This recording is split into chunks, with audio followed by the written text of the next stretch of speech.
Our next performer tonight, let's see, she may not be the best at test taking, but she sure can shoot math and statistics at you like a trained archer. She is also a fellow runner and is running for a purpose. So for the first time on stage, please welcome Darla.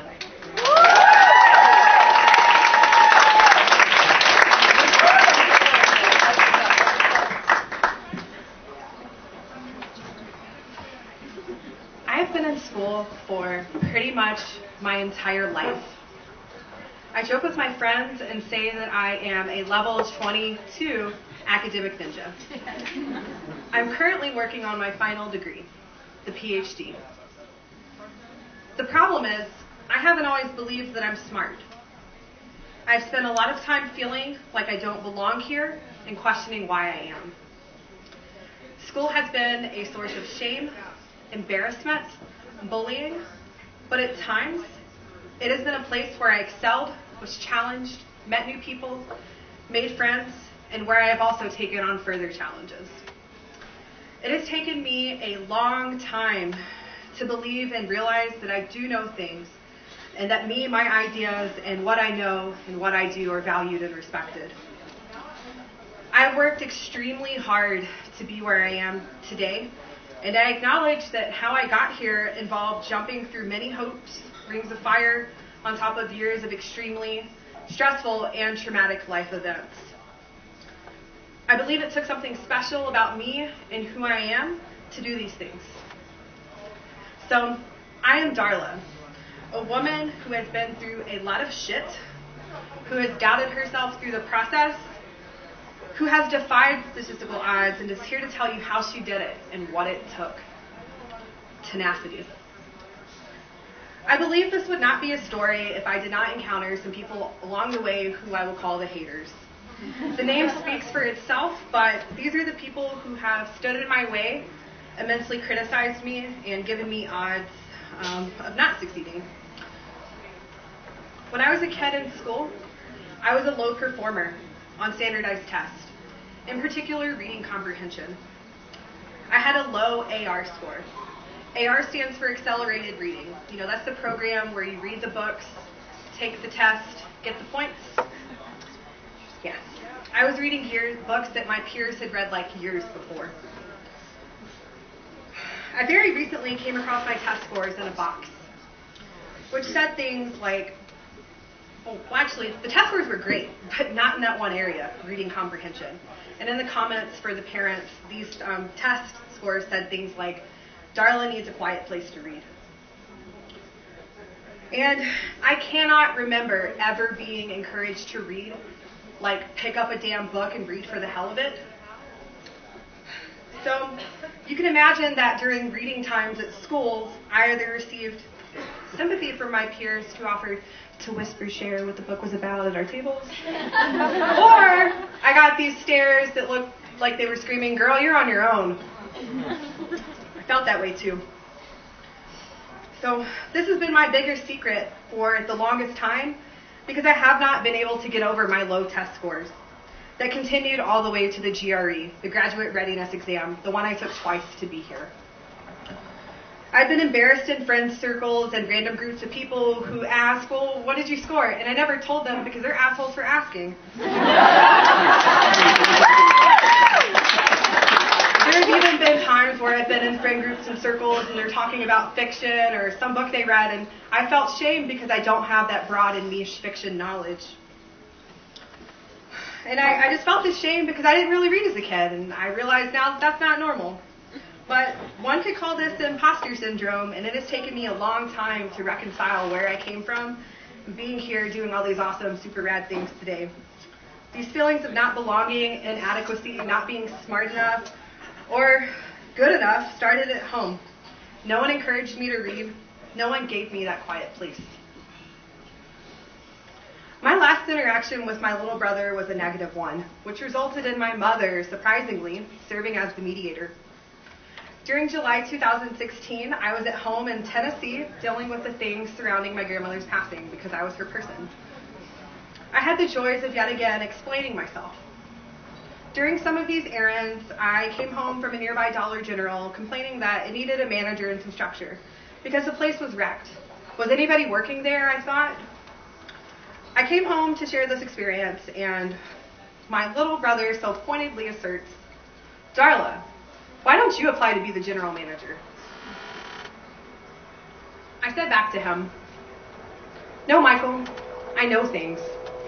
And I was not put on this damn earth to be the general manager of a freaking Dollar General. That's just not what I was put here to do. No." He said back to me, "Well, you should know things since you've been in school your whole fucking life." And I thought, oh no you didn't. But he did. He went there. This continued and turned into an ever-increasing volume argument, yelling. That was my family style. My mom intervened and said that she was proud of both of her children, no matter what they did.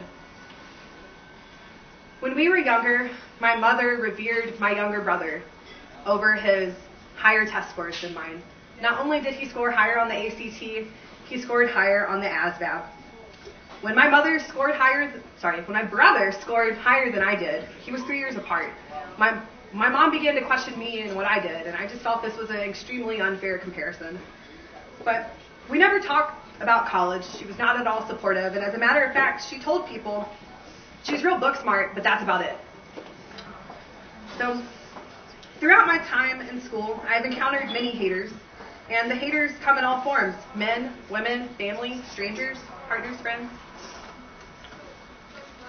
When I was in high school in Mississippi, I do not recall receiving formal counseling about college. I figured that shit out on my own. Because of my low test scores, despite high course grades, I was not college tracked. I took AP courses, but not the AP test. When I first took the ACT, I was kicked out of my own house the night before, and I had to beg a teacher to identify me from a yearbook because my mom took my ID. I scored low, go figure. I took the ACT 2 other times. I remember when Jimmy asked me on the first day of AP Calculus with Mr. McNeil, "So, what are you thinking, Ole Miss or Mississippi State?"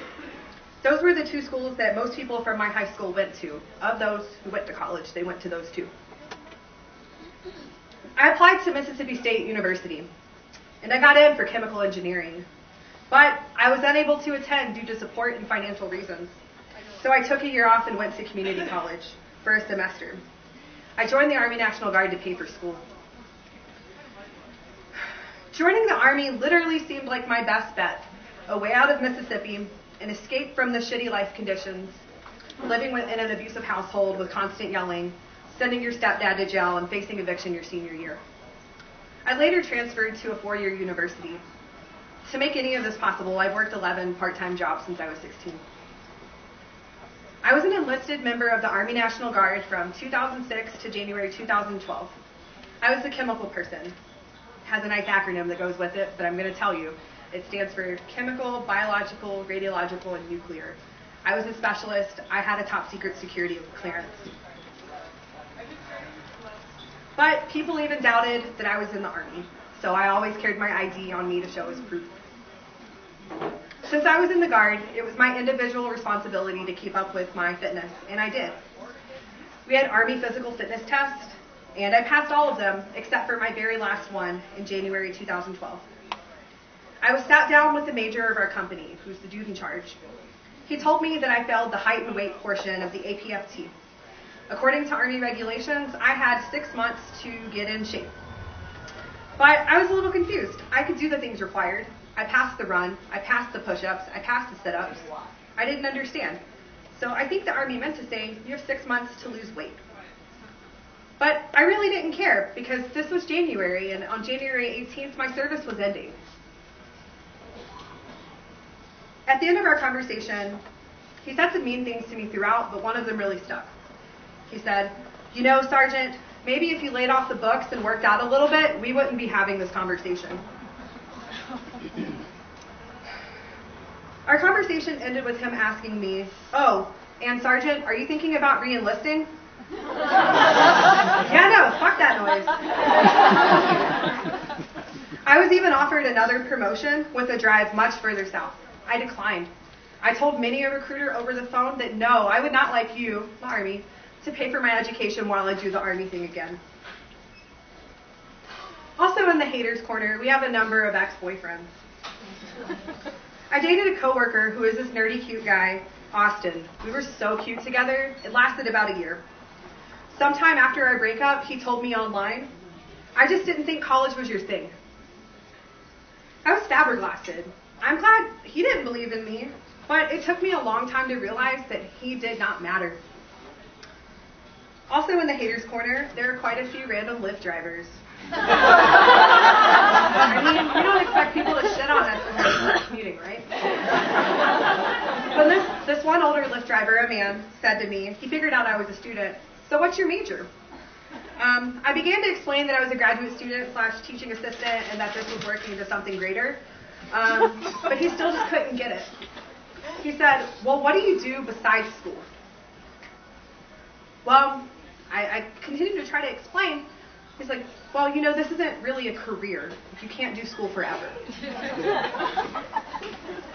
In December 2014, when I defended my master's thesis, I was enjoying an entire pizza and a beer at the bar, and I made the mistake of telling this guy that I do statistics. Ryan said back to me, well, what's R squared? I wish I could have fainted because my lack of instantaneous response opened the floodgates for criticism. He told me that he uses R squared all the time, and I was just so dumbfounded that I had no energy and nothing in me to say I'm using bigger statistics than R squared. Just this past December, recently, notice this December theme here, weird, I faced a drunken man, another hater, who asked me, so what do you do? And little did I know he was expecting me to defend my existence.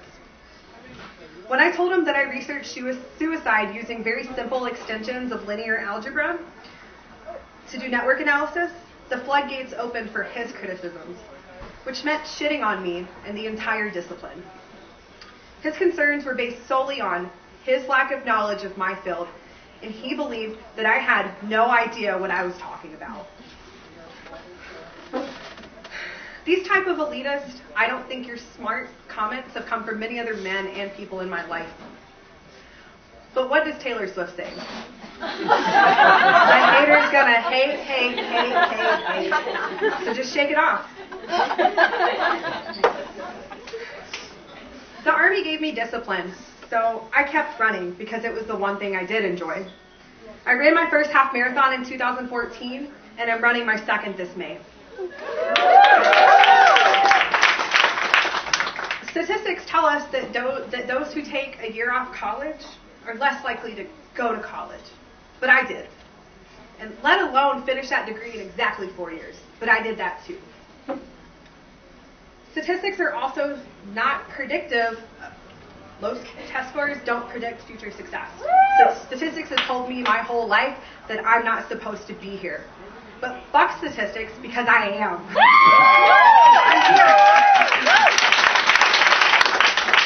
I'm working on my doctorate degree in a top 25 program for my field, which only 1.5% of the population achieves.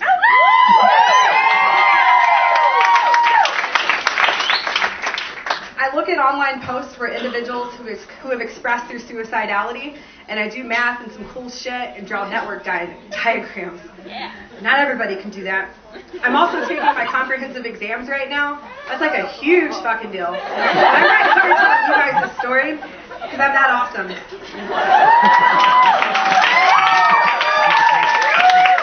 It took tenacity to get here, and it's not just about determination and persistence. It's about knowing that I will succeed. And that's why that you can say with a 99% confidence that Darla is one tenacious bitch.